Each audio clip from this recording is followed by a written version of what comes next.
Good afternoon, I'm Major Katie Berry, and I will be providing a brief to Team East on the Chairman of the Joint Chiefs of Staff and the National Security Council. Here's our purpose, basically to give a brief overview of these two different entities and the outline of what we'll be discussing. We'll first talk about the Chairman, then the Council, talk about how they work together, and then wrap it all up.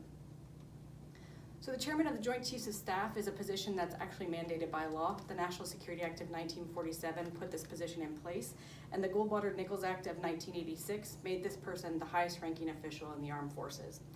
This person is appointed by the President and must go through Senate confirmation for a 2-year term, however can be reappointed for additional terms to a 6-year max, unless we're in time of war or emergency when that max can be extended.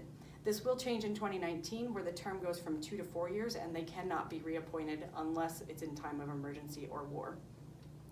The Chairman does not have any regulatory control over the military, but they are integral in making policy that will affect the military.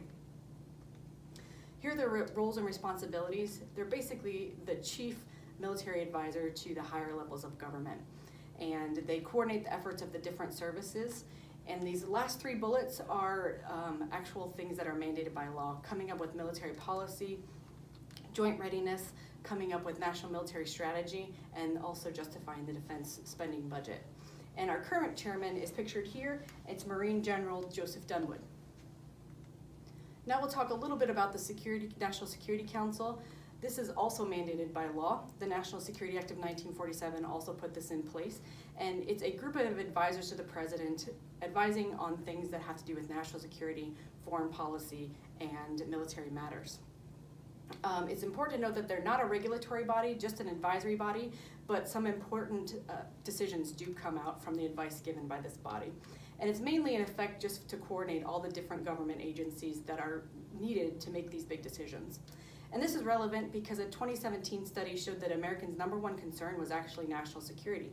And this was a huge jump from previous years, as you can see here. So here's an overview of the National Security Council. The bottom half of it is the actual council, and the top half is the actual committees. You can see it's quite of a large organization. It used to be a handful of advisors, but has grown over the last few administrations, probably because of the changing global climate. We'll talk about these individually. So the National Security Council is listed here.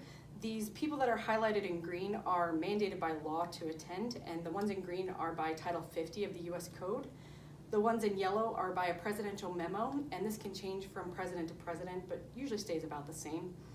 The ones in blue can attend if they're needed, and the ones that are not highlighted will attend the meetings if there's something being discussed that falls within their purview.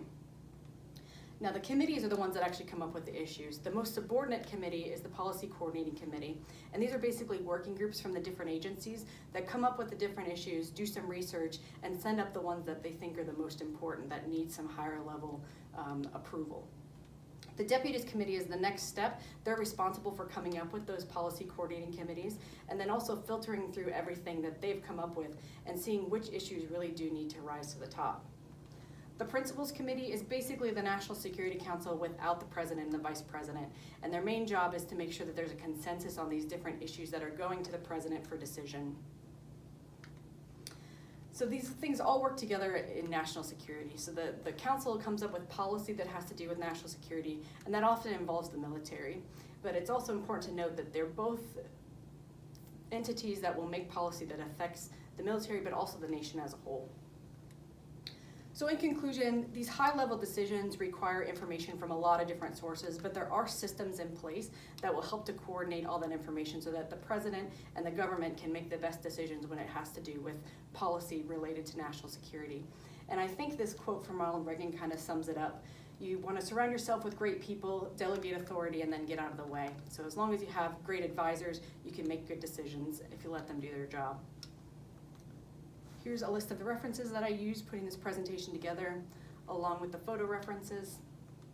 And if anybody has any questions, I've provided my email. I also recommend that you download the full slide deck, as there are some supplemental slides and some more information. It's a pretty complex topic to give all the information in 5 minutes, and so that's there for your reference.